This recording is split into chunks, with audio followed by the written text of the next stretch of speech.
Bismillahirrahmanirrahim. Assalamualaikum warahmatullahi wabarakatuh.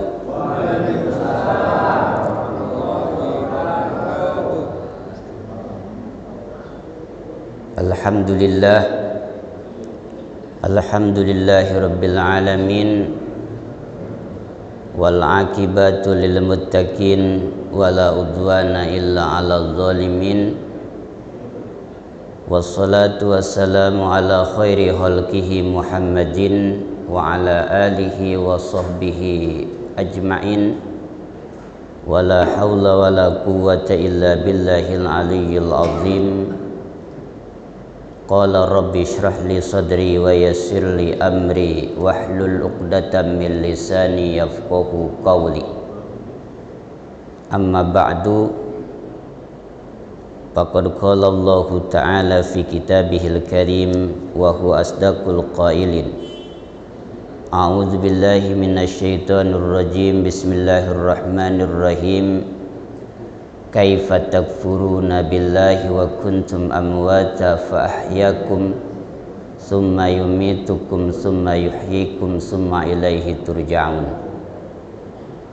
Wa qala Rasulullah sallallahu alaihi wasallam aksiru dzikra hazimil ladzat. Qalu wa ma hazimil ladzat ya Rasulullah? Al-mautu salasan. Sadaqallahul azim wa sadaqa rasuluhul habibul karim wa nahnu ala dzalika minasyahidin wasyakirin. Summa alhamdulillahi rabbil alamin. Hadirin kaum muslimin jamaah Masjid Jami As-Salam yang dimuliakan oleh Allah Subhanahu wa taala, alhamdulillah, puji dan syukur kita selalu panjatkan kehadirat Allah Subhanahu wa taala yang telah melimpahkan rahmat, taufik, hidayah dan inayah kepada kita, sehingga pada saat ini kita bisa melangkahkan kaki kita meskipun dalam keadaan diguyur hujan, tapi tetap niat kita untuk melaksanakan ibadah sholat subuh berjamaah di Masjid Jami As-Salam. Mudah-mudahan langkah kita, niat kita, ibadah kita selalu diterima dan mendapatkan ridho dari Allah Subhanahu wa taala. Salawat teriring salam semoga Allah limpahkan dan curahkan kepada junjungan kita, uswatun hasanah kita, manusia yang paling mulia yang dimuliakan oleh Allah, manusia yang agung yang diagungkan oleh Allah Subhanahu wa taala, yaitu junjungan kita, habibana wa nabiyana wa maulana Muhammad sallallahu alaihi wasallam, beserta para keluarga, para sahabat, para tabi'in tabi'at, umumnya kepada kita selaku umatnya yang terus istiqomah melaksanakan sunnah-sunnahnya ila akhiri hayat kita. Mudah-mudahan nanti kita di yaumil qiyamah mendapatkan syafaatil uzma dari beliau. Amin, amin ya Allah ya rabbal alamin. Hadirin wal hadirat, bapak-bapak, ibu-ibu jamaah Masjid Jami As-Salam yang dimuliakan Allah Subhanahu wa taala.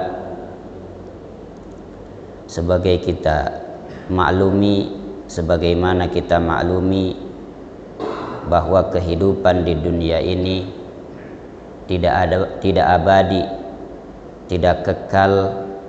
Suatu saat nanti kita akan kembali kepada Allah Subhanahu wa taala. Maka kehidupan di dunia ini kita sedang merantau atau hanyalah melewati perjalanan yang pendek menuju perjalanan yang panjang. Sebagaimana sabda Rasulullah sallallahu alaihi wasallam, kun fid dunya ka'annaka gharibun aw abiru sabilin wa'uddan nafsuka min ahlil kubur. Jadilah kamu kehidupan di dunia ini hanyalah sekedar melewati perjalanan,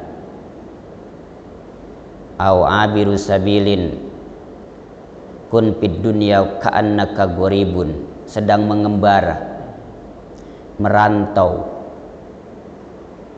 Orang yang merantau itu suatu saat akan kembali ke kampung halamannya masing-masing. Kita sedang merantau ke Jakarta. Kalau merantau itu enggak selamanya tetap di situ. Suatu saat nanti akan kembali ke kampung halaman. Seperti kita ini hidup di dunia ini, merantau kita di dunia, suatu saat nanti kita akan kembali kepada Allah Subhanahu wa ta'ala. Kira-kira kalau kita kembali pulang kampung senang apa enggak? Senang. Apalagi bentar lagi lebaran. Senang banget. Kita akan pulang kampung, ke kampung halaman. Kita hidup di dunia ini merantau. Kita pulang kepada Allah Subhanahu wa ta'ala. Senang enggak? Senang. Wah, senang. Berarti apa tuh? Hah? Ragu-ragu jawabnya. Berarti kita mati. Takut besok lagi matinya.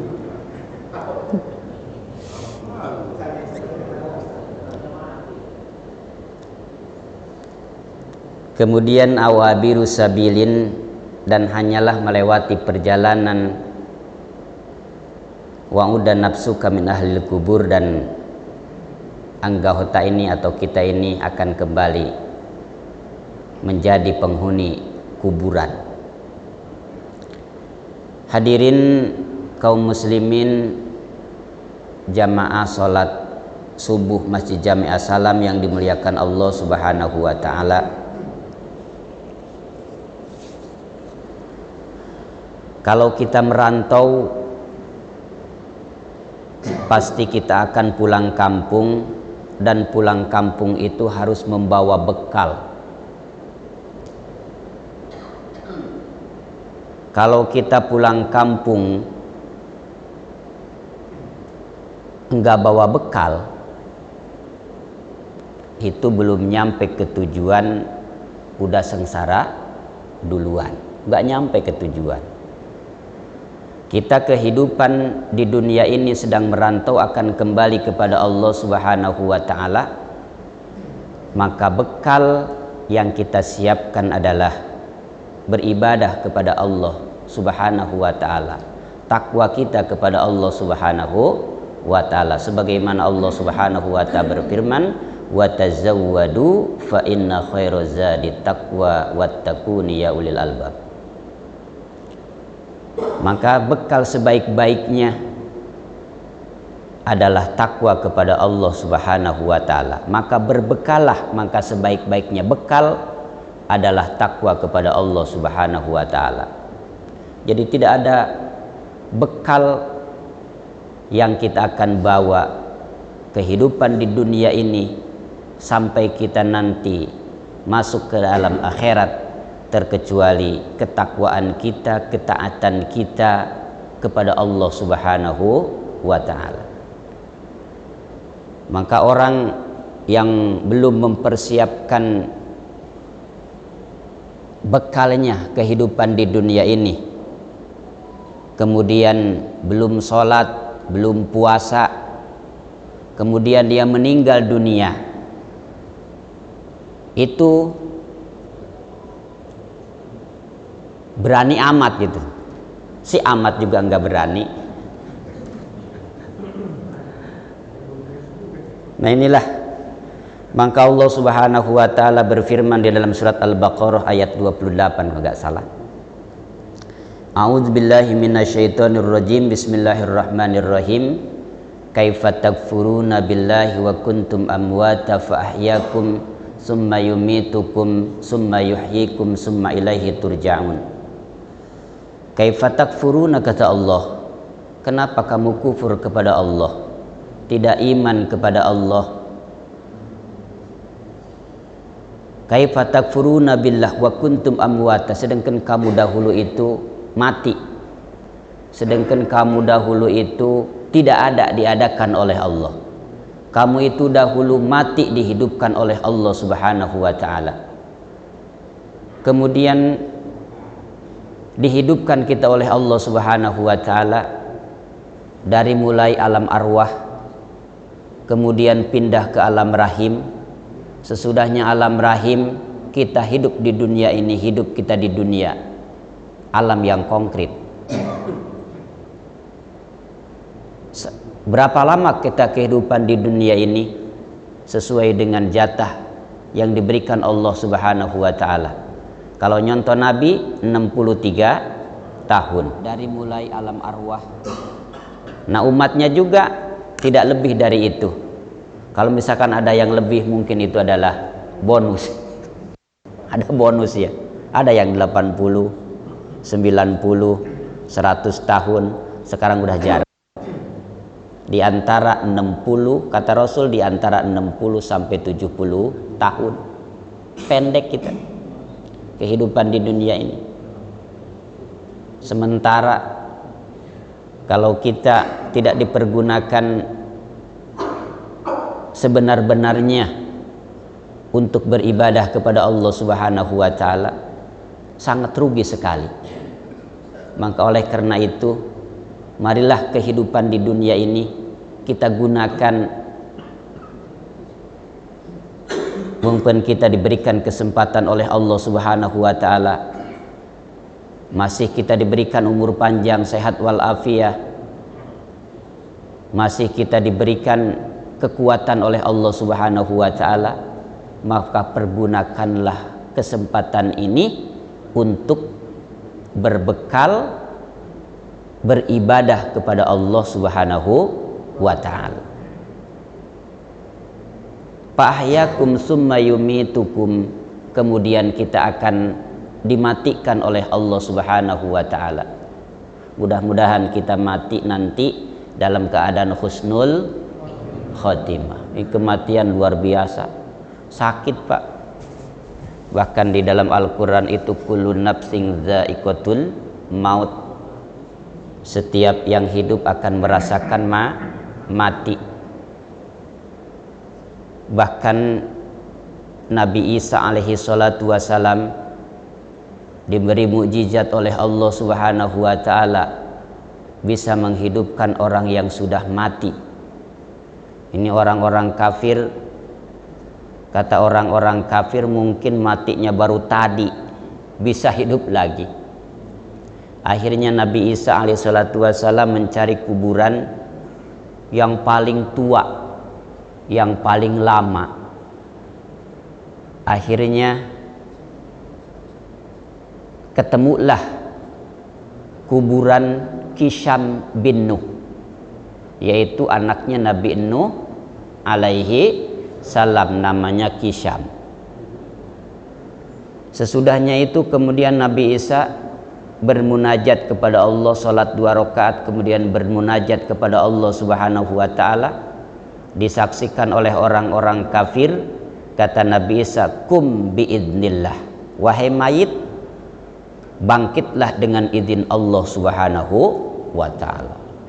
Ini Kisham ini udah ribuan tahun dibangkitkan, bangun dari kuburnya, kayak di sinetron ya. Ada kuburan belah, apa namanya, kuburannya keluar apa mayatnya. Kemudian kata Nabi Isa alaihi salatu wassalam, wahai Kisham,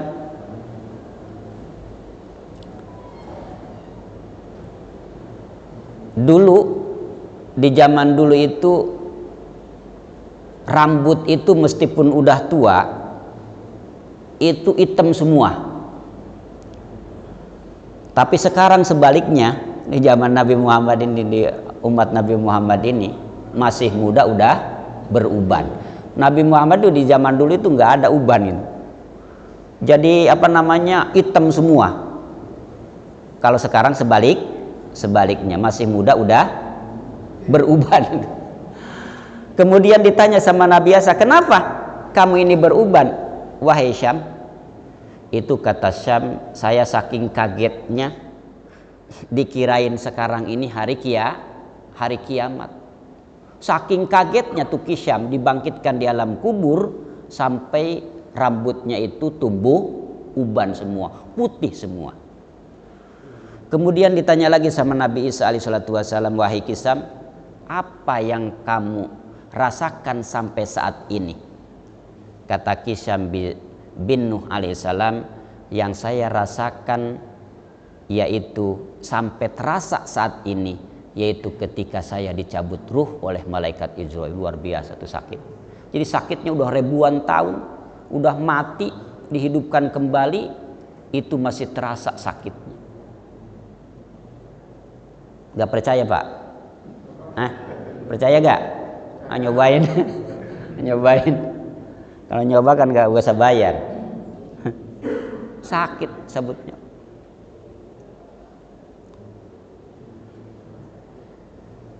Kemudian di antara salah satunya yaitu Nabi Idris alaihissalam. Ini Nabi Idris luar biasa ibadahnya kepada Allah Subhanahu wa taala. Siangnya puasa, malamnya qiyamul lail. Akhirnya nih Nabi Idris alaihissalatu wassalam, malakal maut itu cinta kepada Nabi Idris alaihissalam, saking kuatnya ibadahnya kepada Allah Subhanahu wa taala. Ini singkat aja ya. Akhirnya namu nih, minta izin kepada Allah, namu. Malakal maut kepada Nabi Idris alaihis salam, ketuk pintu, assalamualaikum. Akhirnya dijawab oleh Nabi Idris, waalaikumsalam. Tamu suruh masuk, menyerupai manusia. Kemudian sesudahnya itu Nabi Idris memperhatikan tamunya ini, beda tabiatnya dengan manusia. Ya malaikat gak mau makan, gak mau minum, gak tidur, beda dengan manusia.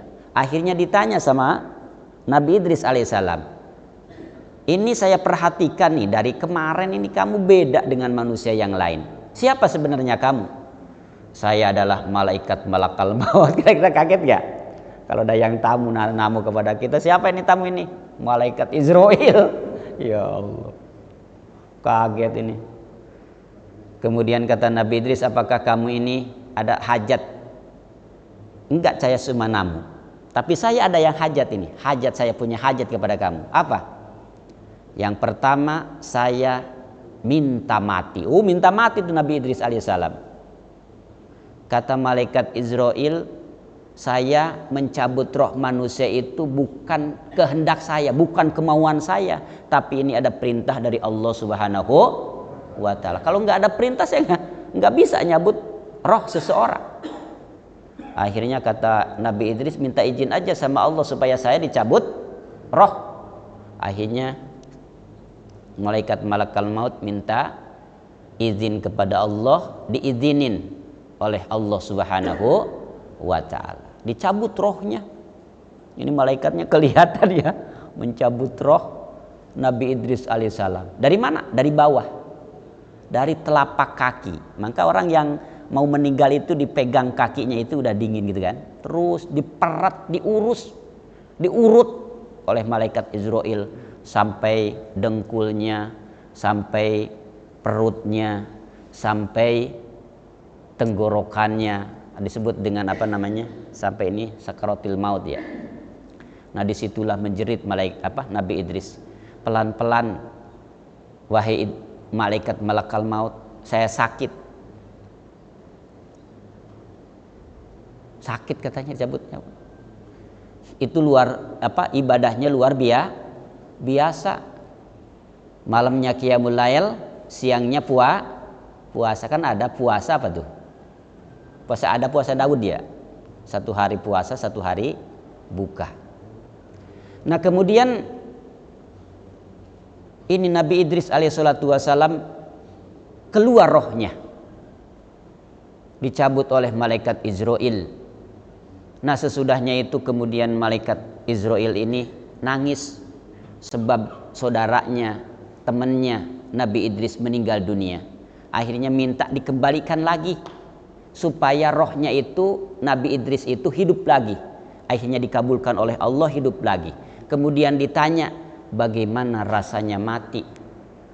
Mati itu bagaikan kambing hidup dikulitin, bahkan 1000 kali lipat itu. Luar biasa. Coba kambing hidup dikulitin tuh, sakitnya itu seperti itu ya. Jadi dicabut roh itu sakit. Ada nanti yang mudah, yang gampang, yang enggak sakit. Itu orang-orang yang dikehendaki oleh Allah Subhanahu wa ta'ala. Seperti mencabut mencabut rambut dari adonan tepung. Jadi gampang gitu. Nah kemudian yang terakhir, ketika nanti datang hari kiamat, di mana malaikat Israfil meniup sangkakala yang pertama, yang kedua, kemudian yang kedua meniup sangkakala, malaikat Israfil semuanya meninggal dunia, semuanya mati, bahkan tidak ada yang hidup terkecuali makhluk yang dikehendaki oleh Allah Subhanahu wa ta'ala, yaitu malaikat Hamlatul Arsy, malaikat Jibril, malaikat Israfil, malaikat Izrail. Ya, Jibril, Mikail, Israfil dan malaikat Hamlatul Arsy. Ketika malaikat Israfil meniup sangkakala yang kedua itu tidak meninggal dunia. Kemudian Allah memerintahkan kepada malaikat Izrail, wahai Izrail, cabut rohnya para malaikat. Dicabut tuh rohnya tuh, Jibril, Mikail, Israfil sampai malaikat Hamlatul Arsy. 4 malaikat Hamlatul Arsy, berarti 8 malaikat. Nah kemudian sesudahnya itu kata Allah Subhanahu wa ta'ala, wahai Izrail, semuanya meninggal dunia. Wahai malaikat Izrail, siapakah yang nyisa dari makhlukku? Apa kata malaikat Izrail? Hambamu yang lemah Izrail. Kemudian kata Allah, alam tasma' qauli kullu nafsin dha'iqatul maut. Wahai Izrail, apakah kamu tidak mendengar firmanku di dalam Al-Quran? Setiap yang hidup akan merasakan mati. Kemudian Allah memerintahkan kepada malaikat Izrail, hei Izrail, kamu berangkat di antara surga dan neraka, cabut rohmu sendiri. Suruh nyabut rohnya sendiri. Berarti yang paling terakhir meninggal dunia siapa? Malaikat Izrail, tukang cabut nyawa. Luar biasa. Akhirnya malaikat Izrail pergi ke di antara tempat surga dan neraka. Dia mencabut rohnya sendiri. Dicabut dari bawah ke atas sampai dadanya. Kemudian malaikat Izrail teriak kesakitan. Itu tukang nyabut nyawa. Ketika dicabut rohnya sendiri teriak sendiri saking sakitnya. Apa kata malaikat Izrail? Seandainya aku tahu dicabut roh itu sakit, aku tidak akan mencabut rohnya orang mukmin terkecuali dalam keadaan pelan. Luar biasa ya. Jadi dicabut roh itu sakit. Nah inilah kita hidup di alam arwah, hidup di perut ibu kita, kemudian kita hidup di dunia ini sekarang nunggu giliran. Nah siapa dulu dah? Nanti nggak apa-apa nih, saya dulu, saya belakangan, bapak-bapak duluan, atau bapak-bapak duluan saya belakangan, nggak apa-apa, ikhlas itu. Tapi nggak begitu juga ya. Kadang-kadang yang muda dulu, yang muda dulu atau yang tua dulu. Nah ini nggak tahu, makanya harus kata Rasulullah Sallallahu Alaihi Wasallam, aksiru zikro hazimil lazat. Kita harus memperbanyak mengingat kematian. Kalau para sahabat bertanya kepada Rasulullah sallallahu alaihi wasallam, "Wa ma hadhimil lazat ya Rasulullah?" Apa itu hadhimil lazat ya Rasulullah? Apa itu yang memutuskan lazat ya Rasulullah? Qala, kata Rasulullah sallallahu alaihi wasallam, al-mautu salasan. Mati sampai 3 kali mengucapkan mati. Jadi kita harus mengingat mati terus. Jadi kalau misalnya ingat mati di kantor, ingat mati gitu kan, jadi loyo gitu. Itu ketika kita ibadah, supaya ibadah kita khusyuk kepada Allah Subhanahu wa taala, ingat kematian, takut besok matinya, ya. Nah itulah ada timbul kekhusyukan. Tapi kalau di kantor seakan-akan kita hidup selamanya. Kalau lagi kerja jangan ingat mati harusnya. Jadi loyo nanti kerjanya gitu. Kan ada hadisnya ya, saya lupa hadis itu. Kaifa takfuruna billahi wa kuntum amwata fahyakum summa yumitukum summa yuhyikum. Nah, ketika kita sesudahnya mati, kita nanti akan dihidupkan lagi oleh Allah Subhanahu wa taala. Akan hidup lagi nanti di akhirat. Maka ada kita ahlu sunnah wal jamaah ya. Ketika kita hidup nanti sesudahnya kita mati ada kehidupan yang abadi, yang kekal, yang abadi, yaitu di akhirat. Ada keyakinan sebagian kita itu, sebagian orang itu bahwa sesudahnya mati ya mati aja, nggak hidup lagi. Ada yang gitu? Ada gak? Jadi enak kalau misalkan nggak hidup lagi gitu kan.